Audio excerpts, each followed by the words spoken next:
सबसे पहले आप सबको जोहार। अरे इतने कम है तो क्या हो गया, कम से कम आवाज में दम तो रखो। उदयपुर की नगर पालिका तक आवाज जानी चाहिए। आप सबको जय जोहार। पूरा कराड़ी की इस पवित्र धरती को सबसे पहले नमन। आज का जो कार्यक्रम है संविधान संरक्षण, उसमें उपस्थित सबसे पहले मंचा सिंह हमारे पुर के बाबा साहब भीमराव अम्बेडकर को नमन करता हूं। फातिमा शेख जी, ज्योतिबा फुले, एपीजे अब्दुल कलाम, जयपाल सिंह मुंडा, भगवान बिरसा मुंडा और साथ ही साथ इस धरती के संरक्षक और हम सब के लिए लड़ने वाले आदिवासियों के राजा राणा पूंजा को भी नमन करता हूं। मेरे भाइयों, मेरे युवा साथियों, आज का जो कार्यक्रम आयोजित करने वाली तमाम पूरी टीम को और आप सब यहाँ पर पांडाल में मौजूद तमाम मेरे बुद्धिजीवी युवा साथी, मेरी मातृशक्ति, आप सबको इस अवसर पर सबसे पहले मैं पूरी बागीधारा विधानसभा की जनता की तरफ से बहुत बहुत धन्यवाद जोहार अर्पित करता हूं। साथियों, काफी लंबा समय हो गया है और ऐसा लगता है कि आप सभी वक्तागण को झेलते झेलते लगभग 10 बजे से लगाकर 5 बजे काफी थक चुके होंगे, लेकिन मैं आप सबका बहुत कम समय लूंगा और इस अवसर पर मेरा आप सब तमाम साथियों से और संविधान संरक्षण बचाव समिति के तमाम कार्यकर्ताओं से और इस देश के तमाम बहुसंख्यक समाज से मेरा सवाल है और पूछना है कि आजादी के 78 साल बाद भी जिस तरीके से इस देश के अंदर लोकतंत्र आया और लोकतंत्र के अंदर एसटी, एससी, ओबीसी के भाई दलित, शोषित, पीड़ित समाज के साथ में 5000 साल पुराना इतिहास अगर उठा के देखते हैं तो हमारे साथ में अत्याचार शोषण होता आया।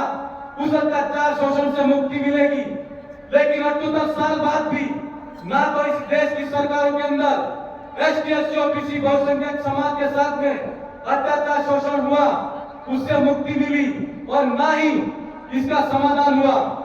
हमको और हमारे तमाम इस मंचा सिंह तमाम वक्तागण से मेरा कहना है कि अगर हम इस समस्या का समाधान देखना चाहते हैं तो हमारे सामने 5000 साल से हमारे मन के अंदर और मानसिकता के अंदर जो गुलामी की जंजीरों से हमारा समाज जकड़ा हुआ है, हमारा इस देश के अंदर बहुसंख्यक समाज जकड़ा हुआ है, उस जंजीरों से सबसे पहले आजाद होना होगा।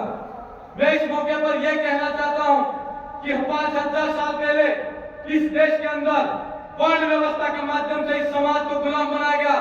आज हम आजादी के अंदर आजाद तो हो गए, लेकिन हम हमारे मत का सही प्रयोग नहीं करते हैं और हम आज देखते हैं इस देश के अंदर आप देखते आइए कि कोई हरा झंडा देखकर वोट देता है और कोई पीला झंडा देखकर वोट देता है।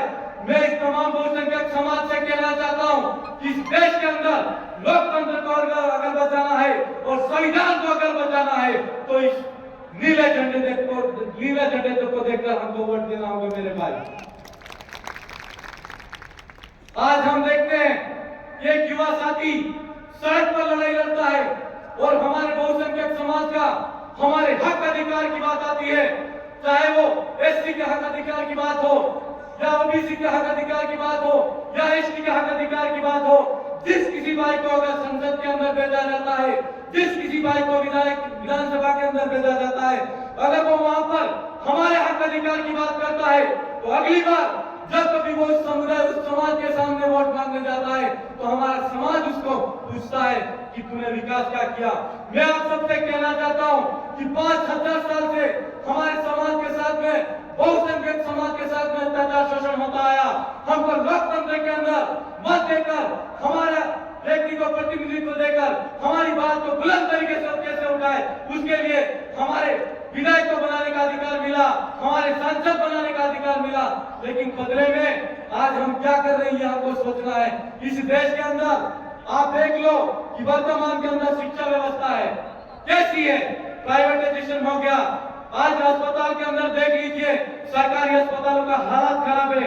सरकारें खुद प्राइवेट अस्पतालों को वो खुद एमओयू जारी करके उनको हमारा उसका सरकार का हक अधिकार देती है और वहां पर प्राइवेट अस्पताल के अंदर हमारा जो भी गरीब भाई हो वो इलाज कराने जाता है। क्या उसका सही इलाज होता है? नहीं हो रहा है। आज मैं शिक्षा की बात करूं तो आप देख लीजिए कि आजादी के 78 साल बाद भी कितने भाई एससी, दलित और बहुसंख्यक समाज के जुडिशरी डिपार्टमेंट के अंदर है, कितने भाई ब्यूरोक्रेट्स के अंदर है, कितने भाई यूनिवर्सिटी के अंदर है। और हम लोगों को सोचना होगा आज बुलंद तरीके से हमारी आवाज उठाने वाले कितने ऐसे विधायक और कितने ऐसे सांसद हैं जिन लोगों को हमने विधानसभा के अंदर भेजा है और किन लोगों को हमने संसद के अंदर भेजा है। ये सवाल हमारे सामने है मेरे भाई। आज अगर हम बात करते हैं कि ये सारी समस्या हमारे वक्तागण ने आप सब लोगों को बताइए। अगर इन सब समस्याओं का समाधान हम लोग ढूंढना चाहते हैं तो मैं बहुत ही कम शब्दों के अंदर आप सबसे कहना चाहता हूं कि हम सब लोगों को जब कभी भी हमारे हक अधिकार की बात आए, जब कभी किसी बहुसंख्यक समाज के साथ में अत्याचार शोषण की बात आए तो हम सब लोगों को पीले झंडे और नीले झंडे और हरे झंडे और सफेद झंडे सब छोड़कर हमको फिर से एक कदम पर आ जाना चाहिए। ये हमारे भीमराव अम्बेडकर की लड़ाई को फिर से जिंदा करने की बात मैं आपसे सबसे कहना चाहता हूँ। मेरे भाइयों, आप सब लोग यहाँ पर काफी लंबे समय से बैठे हो और मैं चाहता तो बहुत हूँ आप सबसे कहना, लेकिन काफी वक्त ने आप सबसे बहुत सारी बातें कही है। लेकिन मैं निश्चित तौर पर कहना चाहता हूँ कि विधायक बनने के बाद मैं इस ग्राउंड के अंदर पहली बार आया हूं और जब कभी भी अगला कार्यक्रम होगा निश्चित तौर पर हम और आप मिलेंगे और बहुत सारी बातें करेंगे। आप सब ने काफी वक्तागणों को सुना और यहाँ पर 5 बजे तक यहाँ पर इतना मुस्तैदी के साथ में बैठे, उसके लिए मैं आप सबको पूरी कार्यकारिणी की तरफ से, पूरे मंच की तरफ से और तमाम वक्तागण की तरफ से बहुत बहुत धन्यवाद जोहार अर्पित करते हुए मेरी बात को ये विराम देता हूँ। जय जोहार, जय संविधान, जय भीम, जय संविधान, जय भारत, आप सबकी जय। बहुत बहुत धन्यवाद मेरे साहब, आपने जाते जाते जोश भर दिया। 5 मिनट